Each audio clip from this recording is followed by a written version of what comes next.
Hello, good morning, नमस्कार दोस्तों। मैं हूं बजरंगी लाल और आप देख रहे हैं बजरंगी लाल यूपीपीसीएल यूट्यूब चैनल। आप में से बहुत सारे भाइयों का ये प्रश्न था कि आपके कितने नंबर थे, आप अपनी आंसर की दिखाइए। आपके कितने नंबर टेक्निकल में थे, वो दिखा दीजिए। कितने कंप्यूटर में थे, कितने हिंदी में थे। तो आप सभी के इन सभी प्रश्नों का उत्तर मैं इस वीडियो के माध्यम से आप सभी के समक्ष प्रस्तुत कर रहा हूँ। यहाँ पर आपको स्क्रीन पे दिख रहा होगा दीपक पर्सनल, ये हमारे एक मित्र हैं दीपक भाई। चूँकि हमारा मोबाइल अब हमने चेंज कर दिया है, मतलब पहले कोई और मोबाइल था, मोबाइल ख़राब हो जाने की वजह से दूसरा मोबाइल ले लिया है। दीपक भाई को एक बार व्हाट्सएप पे हमने अपनी आंसर की शेयर की थी, तो सत्यता दिखाने के लिए, क्योंकि आपसे कुछ छुपा हुआ नहीं है, इस पे प्राइवेसी लगी हुई है। जैसे ही ये पीडीएफ मैं ऑन करूँगा तो यहाँ की जो डिटेल है ये हाइड हो जाएगी। आप समझें बाद में कि किसी और की आंसर की इन्होंने हल करा दी, इसीलिए मैं सच में ज़्यादा विश्वास रखता हूँ। तो मैं आपको यहाँ पर अपनी डिटेल दिखा दूँ। देखो, अगर आप गौर से देख पा रहे होंगे, अगर ये जूम हो जाए तो, हाँ ये जूम होगा नहीं तो देख लीजिए आप। वैसे यहाँ पर बजरंगी लाल लिखा हुआ है, मेरी ही आंसर की है, बजरंगी यूपीपीसीएल करके मैंने इसको सेव कर दिया था। मेरा पेपर था 27 मार्च 2021 को। चूँकि मैं पश्चिमी यूपी से बिलोंग करता हूँ, बदायूं से, तो हमारे पास नोएडा पड़ता है। इसीलिए मेरा सेंटर भी नोएडा था, नोएडा सेक्टर 62 में जो पीसीएल का कैंपस है, वहाँ पर मेरा पेपर था। तो चलिए, ये सारी बातें हो गई। पेपर कहाँ था, कब था, कैसे था, प्रारंभ करते हैं हम। और अब इस आंसर की को ओपन कर लेता हूँ। जैसा मैंने कहा था वैसा देखो, यहाँ पर जो है मेरी सारी डिटेल हाइड हो गई है। ये जो डिटेल है मेरी हाइड हो गई है। ये एक प्रयोग था, मैं चेक कर रहा था और ऐसा हो गया कि यार सभी अब हमेशा के लिए परमानेंटली हाइड हो गई है। और अगर आप कहेंगे तो मैं अपना प्रवेश पत्र भी दिखा दूंगा कि हाँ भाई, इसी शिफ्ट में मेरा पेपर था। चलिए प्रारंभ करते हैं। ज़्यादा समय हम व्यतीत नहीं करते हैं, समय बहुत अमूल्य है। तो सबसे पहले जो क्वेश्चन खुला था मेरे पेपर में वो कंप्यूटर था। तो यहाँ पर आपको दिख भी रहा होगा, question related to knowledge of computer of triple C level of NIELET। मतलब ट्रिपल सी लेवल का जो कंप्यूटर है वो उसमें पूछा जाता है। तो अब हम प्रारंभ करते हैं, अ, शुरू करते हैं। ठीक, हम यहाँ पर ब्लू कलर ले लेते हैं, ठीक है। तो पहला प्रश्न है कि गूगल क्रोम ब्राउज़र में, आप सभी को सही प्रकार दिख ही रहा होगा, गूगल क्रोम ब्राउज़र में निम्नलिखित में से किस फंक्शन का उपयोग वर्तमान वेब पेजों का पूर्ण स्क्रीन मोड में देखने के लिए किया जाता है। मतलब जब हम गूगल क्रोम ब्राउज़र को यूज़ कर रहे हों तो फुल स्क्रीन में देखने के लिए हम जो शॉर्टकट की होती हैं, हाँ, उनमें से कुछ की हैं F3 F10, इनको हम फंक्शन की के नाम से ही पुकारते हैं। तो ऐसी कौन सी फंक्शन की है जिसको हम प्रेस करेंगे तो वर्तमान जो वेब पेज है वो पूरी स्क्रीन पर देखने लगेगा, पूर्ण स्क्रीन मोड में देखने लगेगा। तो इसके लिए हम F11 का प्रयोग करते हैं। F11 सही आंसर है इसका, और हमने यहाँ पर चुना भी F11 ही था। देखिए सही जो होगा नहीं, उसके लिए यहाँ चूज ऑप्शन, मतलब जो आपने चुना है वो यहाँ पर प्रदर्शित होगा और जो सही होगा वो यहाँ पर बोर्ड द्वारा सही बता दिया जाता है ग्रीन कलर में। तो पहला प्रश्न हमारा सही था। आप इसके साथ ये भी देखते रहिए कि कितने क्वेश्चन सही थे। वैसे अंत में जब कंप्यूटर कंप्लीट हो जाएगा तो मैं कंप्यूटर के बताऊंगा, इतने सही थे, इतने गलत थे, इतने छोड़ दिए, ठीक है। इसी प्रकार हिंदी के, इसी प्रकार अंग्रेजी का, और इसी प्रकार सारे सब्जेक्ट के मैं बताऊंगा। इस पूरी एक ही वीडियो में मेरी पूरी आंसर शीट कवर होगी। दूसरा प्रश्न है, निम्नलिखित में से किसके माध्यम से एक साथ कई लोकल एरिया नेटवर्क को कनेक्ट किया जाता है और सामान्य रूप से पूरे देश या दुनिया को इसमें शामिल किया जाता है। तो आप जानते होंगे लैन वैन पैन जो है, इनके फुल फॉर्म एब्रीवेशन हम इनको बोलते हैं, ये आप याद कर सकते हैं। और यहाँ पर पूछा भी गया है कि जो लैन होते हैं, लोकल एरिया नेटवर्क, इन कई सारे लोकल एरिया नेटवर्क को मिलाकर क्या बनाया जाता है, तो इनको मिलाकर वैन बनाया जाता है। मतलब वाइड एरिया नेटवर्क, वो वाला वैन नहीं जिसमें बैठ के बच्चे स्कूल जाते हैं। चलिए जोक सपाट, अ, इसका जो आंसर है वो है वैन, लोकल वाइड एरिया नेटवर्क। मतलब कई सारे लैन को हम जब कनेक्ट करते हैं तो वो बाइड में तब्दील हो जाते हैं, बाइड में बदल जाते हैं। दूसरा प्रश्न भी हमारा सही था। अब तीसरा प्रश्न है कि कंप्यूटर नेटवर्क के फिजिकल लेआउट को किस नाम से जाना जाता है। कंप्यूटर नेटवर्क का जो फिजिकल लेआउट होता है उसको किस नाम से जानते हैं? नेटवर्क प्रॉपर्टी के नाम से, नेटवर्क सर्विस के नाम से, नेटवर्क टोपोलॉजी के नाम से, या नेटवर्क साइज के नाम से। इस प्रश्न का आयोग द्वारा जो सही आंसर है वह है नेटवर्क टोपोलॉजी, जबकि हमने ये प्रश्न छोड़ दिया था। हमने क्या किया था? ये प्रश्न छोड़ दिया था। तो अभी तक हमने देखा है कि हमारे 3 प्रश्न में से 2 प्रश्न हमने किए हैं और तीसरा जो प्रश्न है वो हमारे द्वारा छोड़ दिया गया है। तो अब हम अगले प्रश्न चलते हैं।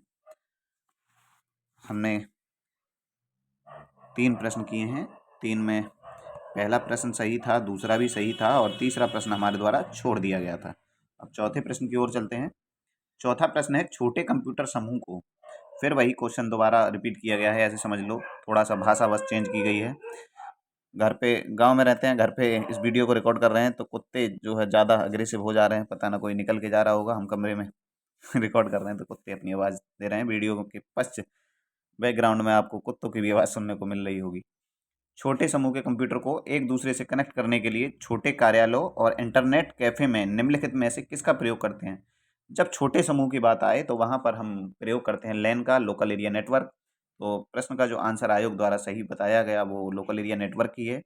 और हमने क्या चुना था ये देख लेते हैं। देखिए, हमने भी यहाँ पर ऑप्शन नंबर 2 ही चुना था, तो चौथा प्रश्न भी हमारा सही हो गया है। आप भी बिना आंसर देख के लगाइएगा और चेक करिएगा कि हमारे, अगर हम वो पेपर देते 27 मार्च 2021 वाला, तो हमारे कितने सही होते हैं। अगला है, निम्नलिखित एक्सेल सूत्र का मान क्या होगा? प्रश्न नंबर 5 में, अगर आपने एक्सेल पढ़ा है, कंप्यूटर पढ़ा है, तो एक्सेल भी पढ़ा ही होगा और इसमें इन्होंने एक सूत्र दे रखा है ये। तो इसका मान क्या होगा? मतलब एक तरह से कहें तो अगर आपने बोर्ड मास मैथमेटिक्स जरा भी पढ़ी होगी और बोर्ड मास पढ़ा है तो इस प्रश्न का आंसर आप सही से निकाल पाएंगे। कई बार ये प्रश्न पूछा जाता है कि कंप्यूटर जब हम एक्सेल चलाते हैं तो वहाँ पर कोई सूत्र प्रारंभ होने से पहले कौन सा प्रतीक पहले लगता है, मतलब कौन सा चिन्ह पहले लगता है? तो ये जो बराबर का चिन्ह है ये पहले लगता है। ये भी आंसर कई सारी शिफ्टों में पूछा गया था, तो यहाँ पर भी बराबर लिखा है। उसके बाद सम, सम मतलब होता है जोड़ना, सम करना है हमें। अब मैं इस प्रश्न को हल करवा रहा हूँ। तो यहाँ पर बराबर लिखा है, बराबर के बाद सम लिखा है और सम का मतलब होता है जोड़ना। जोड़ना किसको है? 8 और भागा 4 भागा 2, फिर कॉमा लगा है, कॉमा लगाने के बाद 4 माइनस 2 लिखा है, फिर कॉमा लगा है, फिर लिखा है 8 माइनस 4 भागा 2। अब हम इसको हल कर लेते हैं। इसको जब हम हल करेंगे तो किस प्रकार हल करेंगे? इसको हम हल करने के लिए ये हम इस 8 भागा 4, 8 भाग 4 है ना, तो 4 को हम ऐसे लिख सकते हैं 1/4 गुणा भाग 2 है तो इसको भी हम 1/2 लिख सकते हैं। इसको जब हम हल करेंगे तो 2 से 8 को काटेंगे 4 बार और 4 से 4 को काटेंगे तो 1 बार, तो यहाँ पर मल्टीप्लाई में 1 रह जाएगा खाली। फिर जो दूसरा ब्रैकेट दिया है उसमें दिया है 4 माइनस 2, 4 में से 2 घटाएंगे तो 2 आएगा। ठीक उसी प्रकार 8 माइनस 4 भागा 2, तो ये है 8 माइनस 4 भाग 2। तो हम जब 2 से 4 को भाग देंगे तो 2 आएगा, मतलब 8 में से 2 घटाने के बाद कितना बचता है? 6। अब इसके आगे ये सम लिखा हुआ है, मतलब अब ब्रैकेट में बचा कितना है? 1 बचा है, 2 बचा है और 6 बचा है। ये 3 संख्याएं बची हैं और इन तीनों को जब हम जोड़ेंगे, सम करेंगे इनको, तो 6 और 6, ये रंग दूसरा ले लेता हूँ, 6 ये वाले 6 और 2 और 1, मतलब तीनों को जब हम सम कर देंगे, यहाँ पर सम लिखा हुआ है, तो ये 9 होगा। तो विकल्प में 9 जो है तीसरे नंबर विकल्प पे दिया गया है, इसीलिए जो इस प्रश्न का आंसर होगा वो होगा 9। हमने भी 9 ही चुना था, इसी कारण 5 नंबर प्रश्न जो है हमारा सही हो गया। अब अगले प्रश्न की ओर चलते हैं। बताइए निम्नलिखित कथन सही है या गलत? मैं बता दूं, ये मैं अपनी अपनी स्वयं की मतलब जो यूपीपीसीएल टीजी सेकंड 2021 वाली वैकेंसी थी उसकी आंसर की मैं अपनी स्वयं की हल करा रहा हूँ और उसमें कंप्यूटर का क्वेश्चन अभी चल रहा है। तो छठा क्वेश्चन है, बताइए कि निम्नलिखित कथन सही है या गलत। प्रश्न नंबर 6 है, माइक्रोसॉफ्ट वर्ड में पोर्ट्रेट एक मान्य पेज मार्जिन है और दूसरा है माइक्रोसॉफ्ट वर्ड में लैंडस्केप एक मान्य पेज ओरिएंटेशन है। तो ये पेज जब आप प्रिंट कराते हैं या कई बार जब आप किताबें खरीदते होंगे या पेज, तो देखो पेज के जो होते हैं 2 प्रकार के क्या होते हैं? ओरिएंटेशन होते हैं। एक इस प्रकार का होता है और एक इस प्रकार होता है, ठीक है। तो इसको, ये वाला जो है दूसरा वाला, इसको हम बोलते हैं लैंडस्केप, इसको, ये वाला लैंडस्केप है और ये वाला पोर्ट्रेट है, ठीक है। पोर्ट्रेट है ये वाला। तो ये दो प्रकार के क्या होते हैं, पेज ओरिएंटेशन होते हैं।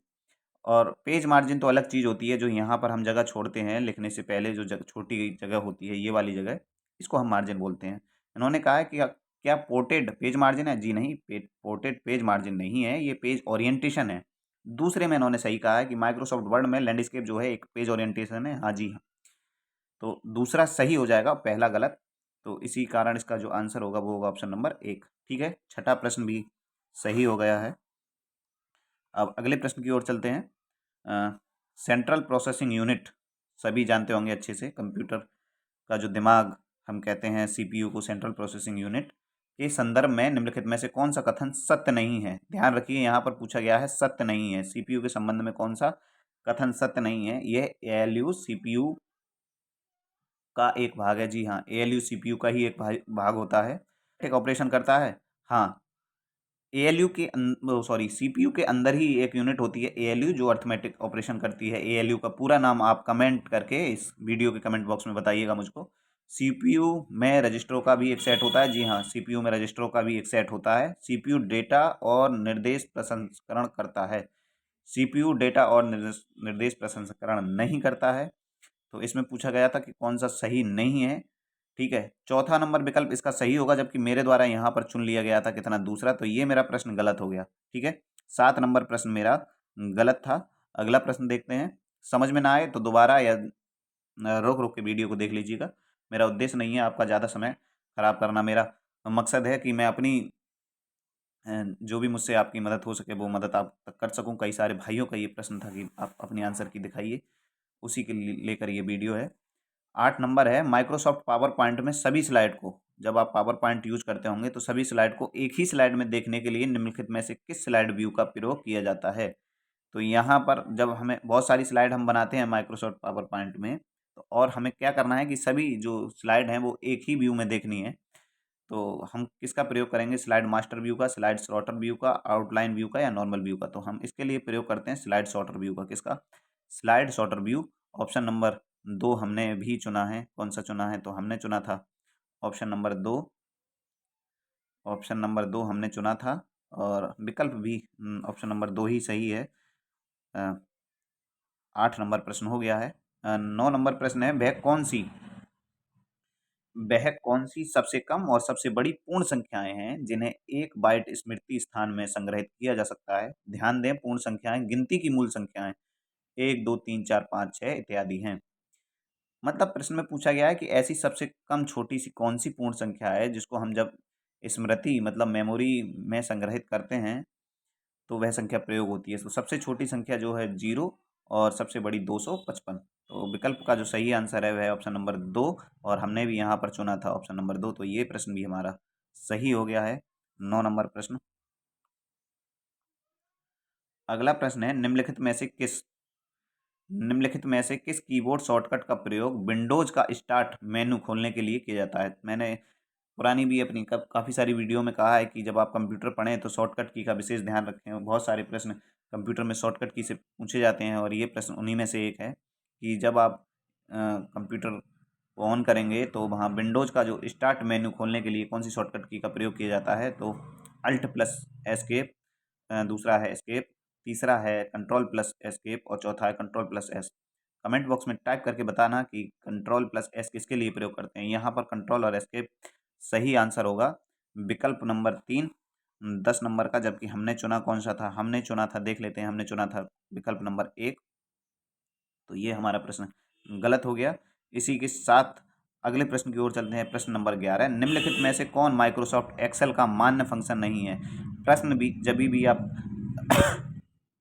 पेपर अटेम्प्ट कीजिए, चाहे वो मॉक हो या चाहे मेन पेपर अटेम्प्ट कीजिए, ध्यान रहे कि दो दो बार प्रश्न पढ़ने हैं। कई बार हम यहाँ पर लिखा होता है नहीं, और जबकि हमारा दिमाग एक्सेप्ट कर लेता है कि फंक्शन है। ठीक है, तो ऐसे में प्रश्न गलत होने के चांसेस ज़्यादा रहते हैं।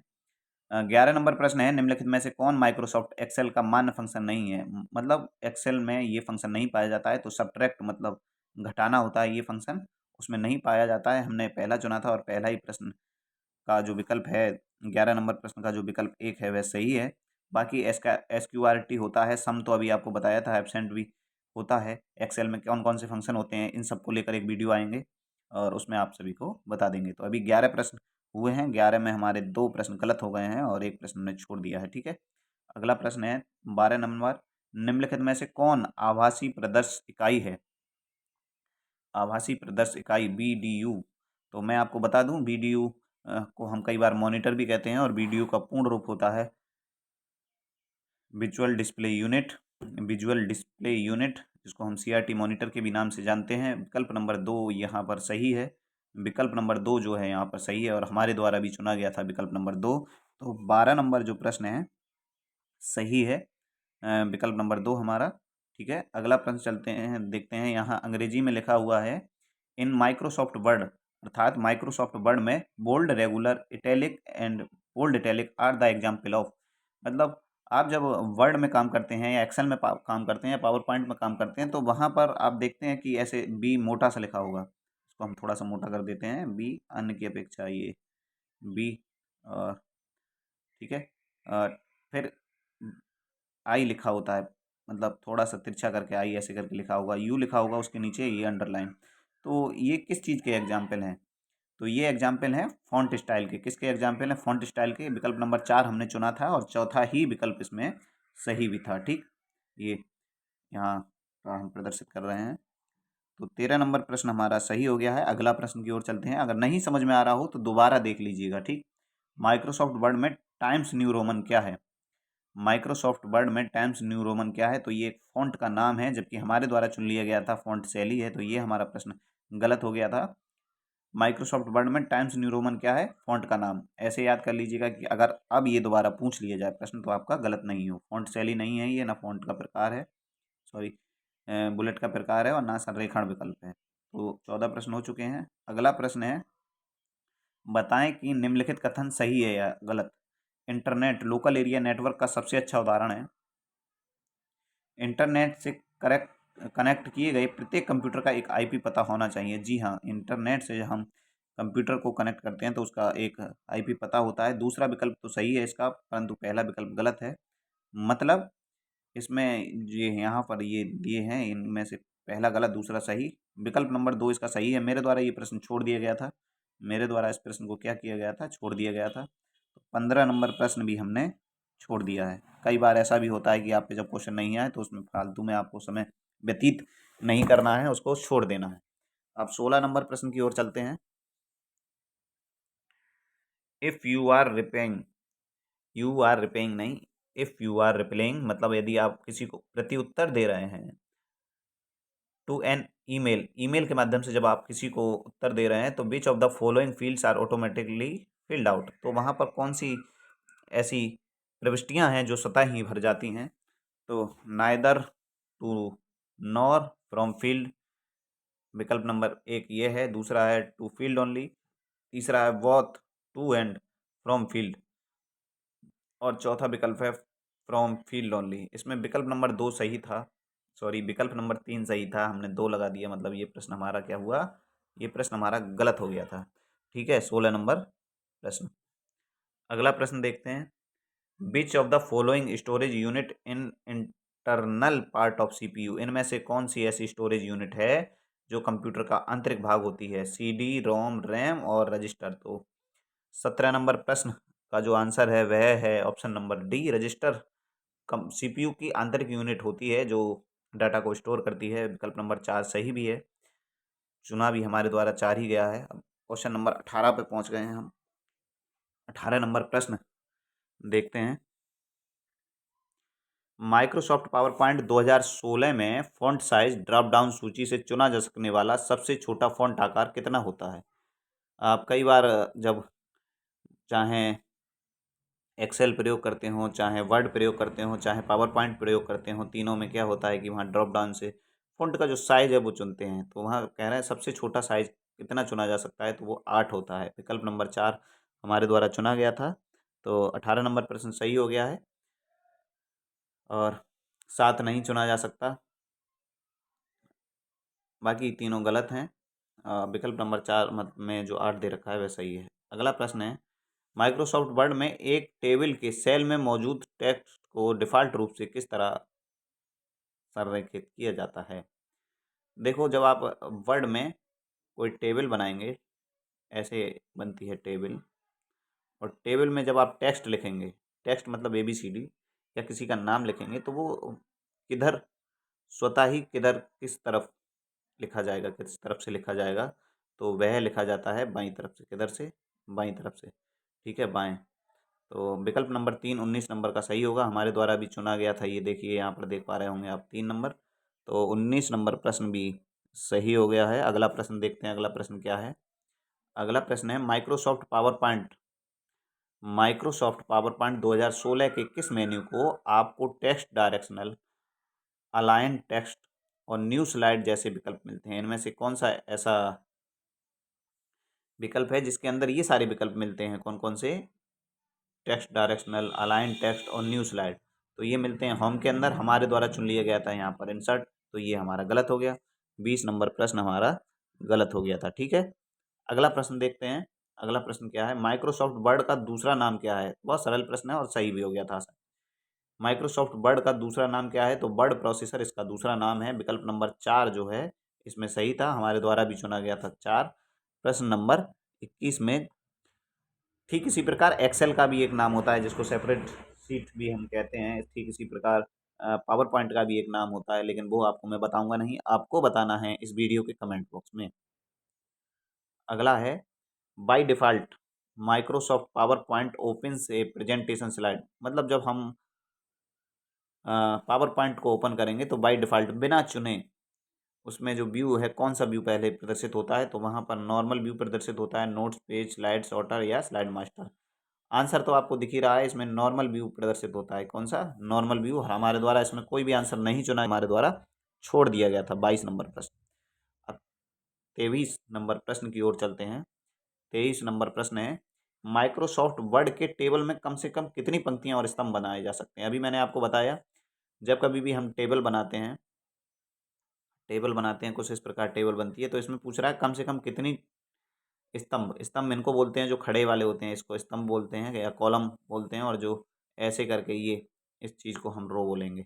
इस पूरी पंक्ति को यहाँ से यहाँ तक दूसरे कलर से डिनोट कर देता हूँ मैं इसको, इसको हम रो बोलेंगे। तो कह रहे हैं कम से कम एक पंक्ति और एक स्तंभ हम बना सकते हैं। प्रश्न नंबर 23 का आंसर विकल्प नंबर 1 सही होगा, और मेरे द्वारा भी चुना गया है यहाँ पर विकल्प नंबर 1। तो हमारा कितने, 23 नंबर प्रश्न सही हो गया है। 23 नंबर प्रश्न सही हो गया है। ठीक, अगला देखते हैं 24 नंबर। यदि हम किसी कंप्यूटर में बार बार एक जैसा इनपुट डालते हैं, यदि हम किसी कंप्यूटर में बार बार एक जैसा इनपुट डालते हैं तो हमें समान परिणाम मिलता है। कंप्यूटर की ये विशेषता क्या कहलाती है? कंप्यूटर की ये विशेषता क्या कहलाती है? विश्वसनीयता, अस्थिरता, मापनीयता या परिश्रमशीलता। तो कंप्यूटर की जो ये विशेषता है इसको हम कहते हैं विश्वसनीयता। क्या कहते हैं? विश्वसनीयता। विकल्प नंबर 1 इसका सही आंसर है, मेरे द्वारा भी चुना गया था विकल्प नंबर 1। तो 24 नंबर प्रश्न भी हमारा सही हो गया है।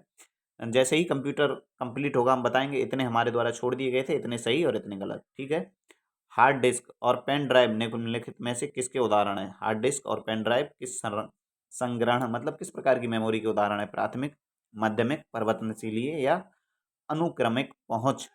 तो ये माध्यमिक मेमोरी के उदाहरण है। कौन सी मेमोरी के? माध्यमिक मेमोरी के उदाहरण है। हमारे द्वारा भी इसमें विकल्प 2 चुना गया था, ये भी प्रश्न सही हो गया है।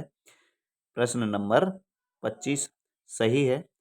अगला प्रश्न देखते हैं, अगला प्रश्न क्या है? प्रश्न नंबर 26 है, निम्नलिखित में से कौन एक ऑपरेटिंग सिस्टम का उचित संस्करण नहीं है?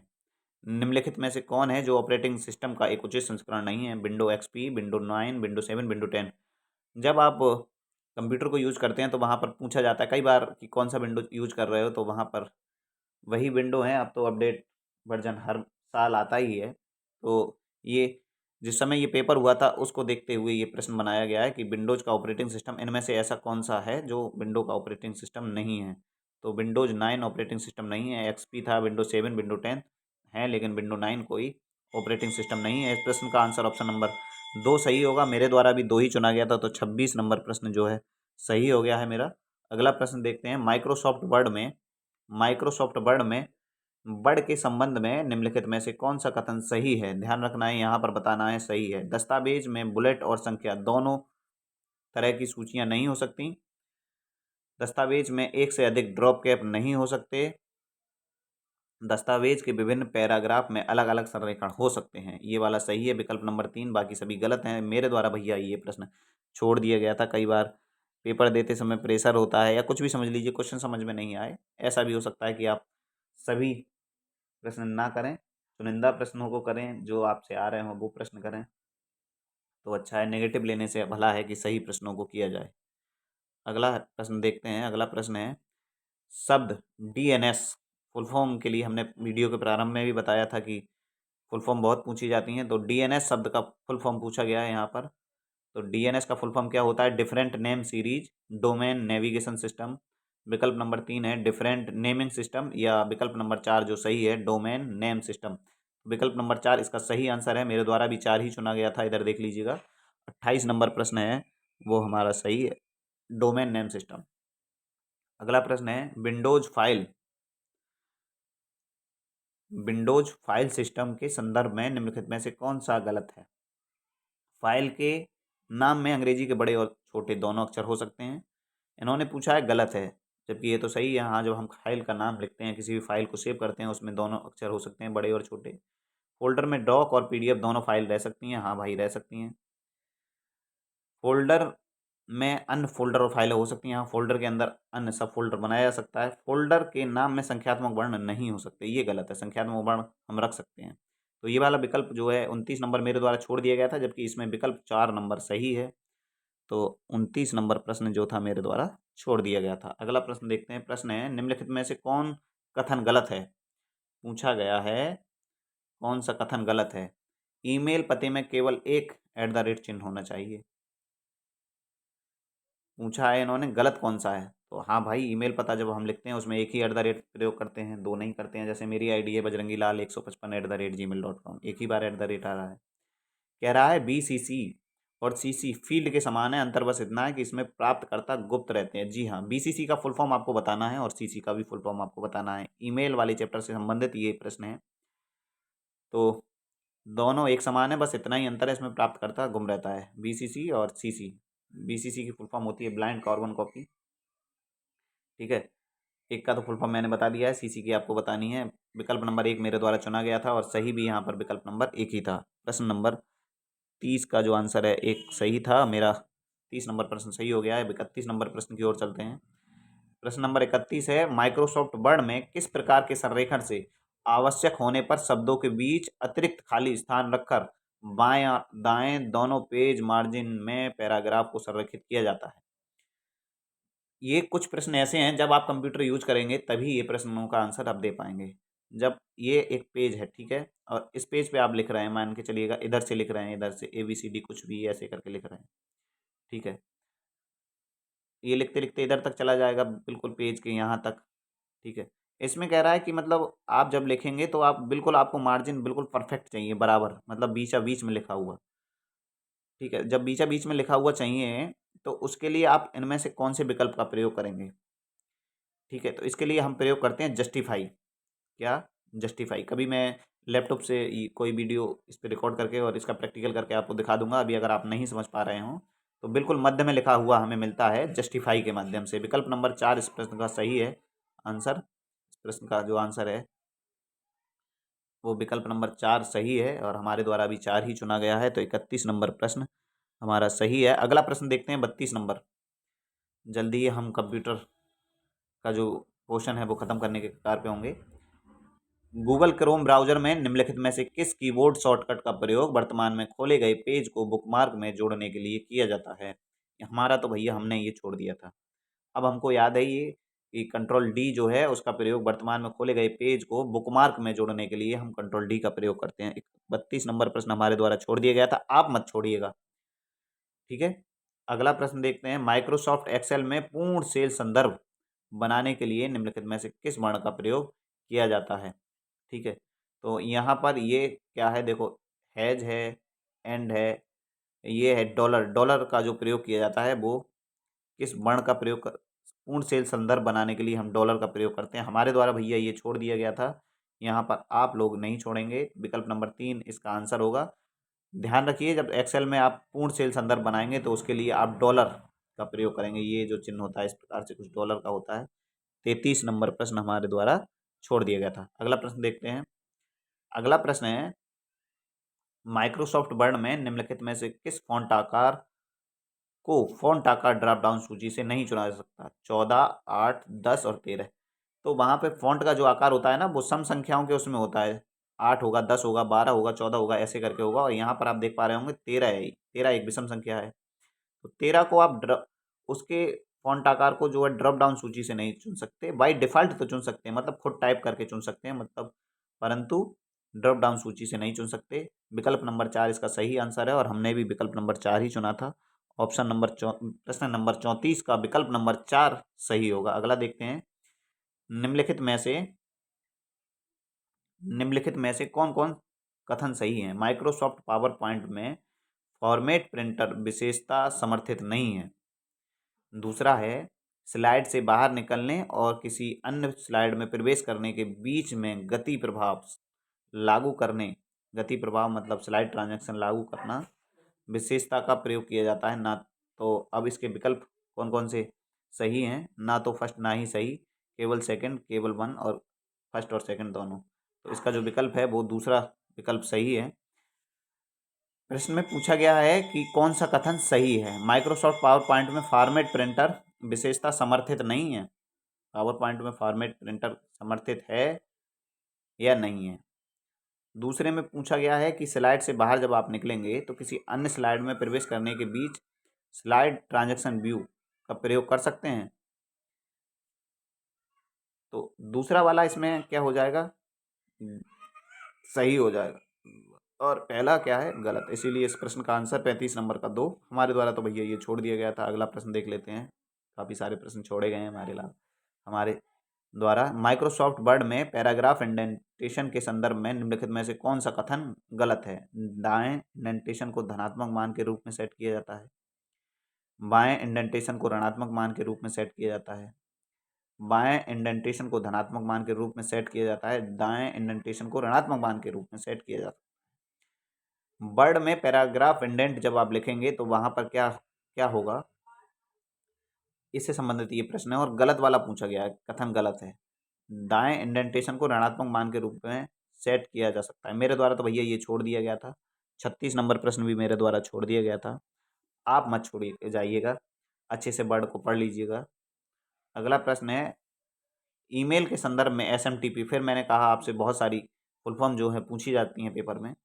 ईमेल के संदर्भ में एसएमटीपी का पूर्ण रूप क्या है? एसएमटीपी मतलब सिंपल मेल ट्रांसफर प्रोटोकॉल। प्रश्न 37 विकल्प नंबर 3 सही और हमारे द्वारा भी तीसरा ही चुना गया था। तो 37 नंबर प्रश्न हमारा सही हो गया है। अगला प्रश्न देखते हैं। अगला प्रश्न है, यदि A1 और A2 सेल खाली हैं तो निम्नलिखित एक्सेल सूत्र का मान क्या होगा? जब दोनों सेल खाली हैं तो भैया सेल जो मान होगा वो 0 होगा। हमारे द्वारा ये छोड़ दिया गया था। 38 नंबर प्रश्न।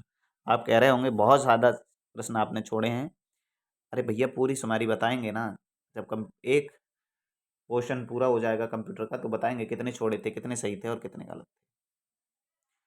हाँ देखो, अगर आपने सही से कंप्यूटर खाली पढ़ ही लिया है, चलाया नहीं है, तो ये प्रश्न का आंसर आप नहीं दे पाते। माइक्रोसॉफ्ट वर्ड में निम्नलिखित में से दिखाएं छुपाएं एक बटन होता है, सिंबल होता है, दिखाएं छुपाएं वाला बटन कौन सा है? तो हमने चूंकि हमने इस पे काम किया था इसीलिए हमारा ये प्रश्न सही हो गया। विकल्प नंबर हमने चुना भी है, किताब देख रहे होंगे यहाँ पर। तो दिखाएं छुपाएं के लिए इस बटन का हम प्रयोग करते हैं। 39 नंबर जो प्रश्न है हमारा सही हो गया। अगला प्रश्न देखते हैं, प्रश्न नंबर 40। निम्नलिखित में से कौन सेपरेट सीट का उदाहरण है? आपको याद हो जब हम कंप्यूटर का यही कंप्यूटर वाला भाग कर रहे थे तो थोड़ी देर पहले एक प्रश्न आया था, थोड़ी देर पहले, कौन सा कि वर्ड प्रोसेसर, माइक्रोसॉफ्ट वर्ड का अन्य नाम क्या होता है? तो हमने वहाँ पे बताया था कि वर्ड प्रोसेसर नाम होता है। विकल्प वहाँ पर वर्ड प्रोसेसर सही था। फिर हमने कहा था कि कंप्यूटर में जो एक्सेल सॉफ्टवेयर है, एक्सेल का भी एक अन्य नाम होता है। तो यहाँ पर देखो, यहाँ एक्सेल लिखा है। पूछा है निम्नलिखित में से कौन सेपरेट सीट का उदाहरण है? सेपरेट सीट एक्सेल का दूसरा नाम है और हम कह भी सकते हैं सेपरेट सीट का उदाहरण है माइक्रोसॉफ्ट एक्सेल। हमारा विकल्प तीसरा इसमें सही था। 40 नंबर प्रश्न विकल्प नंबर 3 हमारा सही था। अगला प्रश्न, जीमेल ईमेल आईडी बनाने के लिए अक्षर और सांख्यिक अंकों के अलावा निम्नलिखित में से किस वर्ण की अनुमति भी दी जाती है? जीमेल ईमेल वाला चैप्टर बहुत ज़्यादा इंपॉर्टेंट होता है। 3 प्रश्न उससे आ चुके हैं, ये चौथा प्रश्न कर रहे हैं। कह रहे हैं कि इनमें से किसके अलावा, देखो डैश जीमेल या ईमेल आईडी में नहीं होता है, बराबर इक्वल नहीं होता है, इम्परसेट भी नहीं होता है, द डॉट होता है। ये तो सभी कर लेंगे, जिसका फ़ोन हो या कंप्यूटर हो चलाते हो, सब एक कंप्यूटर फ़ोन चलाना बिना ईमेल आईडी के संभव नहीं है। 41 नंबर प्रश्न, विकल्प नंबर 2 सही, और हमने भी विकल्प नंबर 2 चुना था। अगला है, देखो फिर सेपरेट सीट से आ गया। अगला प्रश्न है, सेपरेट सीट के संदर्भ में मान दर्ज करने के बाद एंटर कुंजी दबाने पर कर्सर किस स्थिति में चला जाता है? ठीक है, कर्सर नीचे चला जाता है। कहाँ चला जाता है? नीचे। भैया हमारे द्वारा छोड़ दिया गया था ये 42 नंबर प्रश्न। ठीक है, एग्जाम का प्रेशर, जब आप एग्जाम रूम में बैठेंगे ना, तब देखेंगे कई बार ऐसे क्वेश्चन जो आपसे खूब आते हैं वो भी गलत हो जाते हैं। तो उसी चक्कर में हमने भैया 1-2 प्रश्न छोड़ दिए थे इसमें। निम्नलिखित में से कौन सा विंडोज ऑपरेटिंग सिस्टम का वर्णन सही तरीके से करता है? विंडोज ऑपरेटिंग सिस्टम क्या है? मल्टीटास्किंग और मल्टी प्रोग्रामिंग दोनों हैं। विकल्प नंबर 1 इसका सही है, हमने चुना भी एक ही था। 42 नंबर प्रश्न हमारा, 43 नंबर प्रश्न हमारा क्या है? सही हो गया है। तो विंडोज ऑपरेटिंग सिस्टम जो है मल्टीटास्किंग भी है और मल्टी प्रोग्रामिंग भी है। आपको इस वीडियो के कमेंट बॉक्स में बताना है कि मल्टीटास्किंग और मल्टी प्रोग्रामिंग में क्या अंतर होता है। ठीक है, अगला है निम्नलिखित एक्सेल सूत्र। निम्नलिखित में से कौन माइक्रोसॉफ्ट एक्सेल का मान्य सूत्र नहीं है? इनमें से कौन सा है जो एक्सेल का मान्य सूत्र नहीं है? देखो, हमने बताया था कि जब आप एक्सेल में कोई भी सूत्र लगाएंगे उससे पहले एक बराबर का चिन्ह होना चाहिए, जबकि यहाँ तो भैया 2 हैं। तो जब 2 हैं तो यही मान्य नहीं होगा, बाकी सब तो सेम बिरादरी के दिख रहे हैं एक जैसे। जबकि इसमें क्या है? इसमें डबल बार वो लगा है, तो इसीलिए ये प्रश्न हमारा सही हो गया। प्रश्न नंबर 44 सही है, विकल्प नंबर 2। अब 6 प्रश्न बचे हैं कंप्यूटर में। प्रश्न है, किसी वर्कशीट के सेल में वर्तमान तिथि और समय दिखाने के लिए निम्नलिखित में से किस एक्सेल फंक्शन का प्रयोग किया जाता है?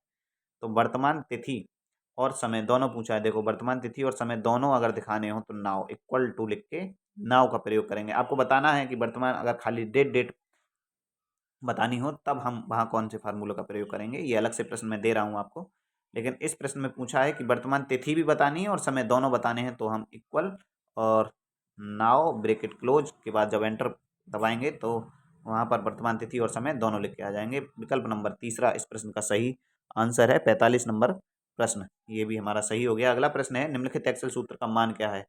जब हमने वीडियो प्रारंभ करी थी तब स्टार्टिंग में ही तीसरा या चौथा प्रश्न था जिसका आंसर 9 था। ठीक उसी प्रकार ये भी प्रश्न है। चलिए हम हल करते हैं। निम्नलिखित एक्सेल सूत्र का मान क्या है? इस प्रश्न के लिए जरूरी नहीं है आपने कंप्यूटर पढ़ा हो, इसके लिए मैथमेटिक्स से भी ये प्रश्न हो सकता है। मैथमेटिक्स में आपने बोर्ड मास किया होगा, तो बोर्ड मास में क्या होता है? पहले भाग करते हैं, भाग भी उस एरिया का करेंगे। बोर्ड मास में पहले ब्रैकेट हल करेंगे, फिर ऑफ हल करेंगे, फिर डिवीजन हल करेंगे। ठीक इसी प्रकार ब्रैकेट इसमें है नहीं, तो सबसे पहले भाग करेंगे। यहाँ 8 बटे लगा है, इस चिन्ह को हम, हमारे यहाँ पर भैया बटा कहा जाता है, जिस चिन्ह को हम अभी बना रहे हैं, या इसको अलग रंग से प्रयोग कर लेते हैं, इस चिन्ह को बटा कहते हैं। ठीक है, फिर आप कहें कि भाई कौन सी भाषा बोल रहे हो, इसीलिए हम कह रहे हैं। तो ये 72 माइनस 8, इसको हम लिख लेते हैं 1/4 गुणा 1/2। इसको गुणा को जब हम भाग में भी बदल सकते हैं और भाग को गुणा में बदल सकते हैं। जो भाग वाली चीज़ें होती हैं वो गुणा में चली जाती हैं, बदलना है तो, और गुणा वाली चीज़ें भाग में। अब देखो, इससे 4 से 8 को काटेंगे तो यहाँ 4 आएगा। ठीक है, 4 से 8 को काटेंगे, सॉरी 4 नहीं 2 आएगा, 2। दोबारा बताते हैं, पूरा दोबारा बताएंगे, गलत कंफ्यूजन आपके दिमाग में पैदा नहीं कर दें। बराबर 72 माइनस 8, चूंकि भाग में लिखा है 4 तो हम इसको 1/4 गुणा में है, गुणा का चिन्ह लगा दिया है हमने, तो यहाँ पर 1/4 लिख देते हैं। ठीक ऐसे ही यहाँ पर 1/2 लिख देते हैं। अब 4 से जब आप 8 को काटेंगे तो 4 दूनी 8, और फिर इस 2 से 2 को काट सकते हैं। ठीक है, अब 72 माइनस कितना बचा? 1। 72 में से जब 1 जाएगा तो कितना बचेगा? 71। विकल्प नंबर 3 इस प्रश्न का सही आंसर है, और हमारे द्वारा भी चुना गया था विकल्प नंबर 3। ठीक, तो 46 नंबर प्रश्न भी हमारा सही हो गया। अगला प्रश्न देखते हैं। अगला प्रश्न है, निम्नलिखित में से किस विशेषता का उपयोग एक वर्कशीट के सेल में मौजूद अधिक लंबे टेक्स्ट को कई लाइनों में दिखाने के लिए किया जाता है? क्लियर का, वर्क टेस्ट का, फिल का, मर्ज एंड सेंटर का। मैं आपको इसको अच्छी तरह समझाता हूँ। कई बार आपने अखबार पढ़ा होगा, तो देखो ऐसे अमर उजाला लिखा होता है ऐसे, अमर उजाला, उसके बाद दूसरी लाइन लिखी होगी यहाँ दिल्ली, दिल्ली में बेमौसम बारिश।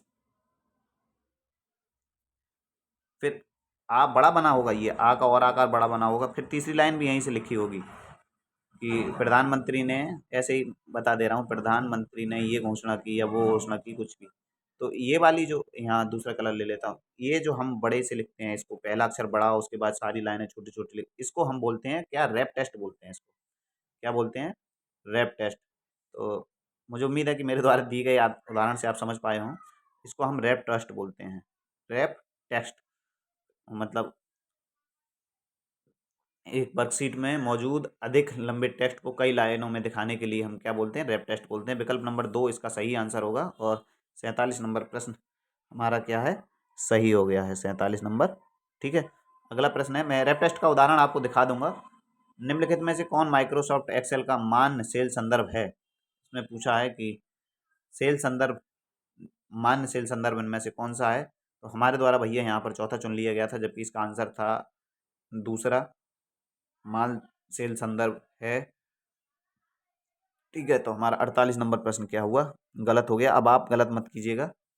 ठीक है, एक्सेल के जो जितने सूत्र और सेल संदर्भ हैं, इनसे संबंधित एक वीडियो लेकर आऊँगा और आपको बताऊँगा, आप चिंता ना कीजिएगा। अगला है, कंप्यूटर कीबोर्ड में टॉगल मोड में निम्नलिखित में से कौन सी कुंजी काम करती है।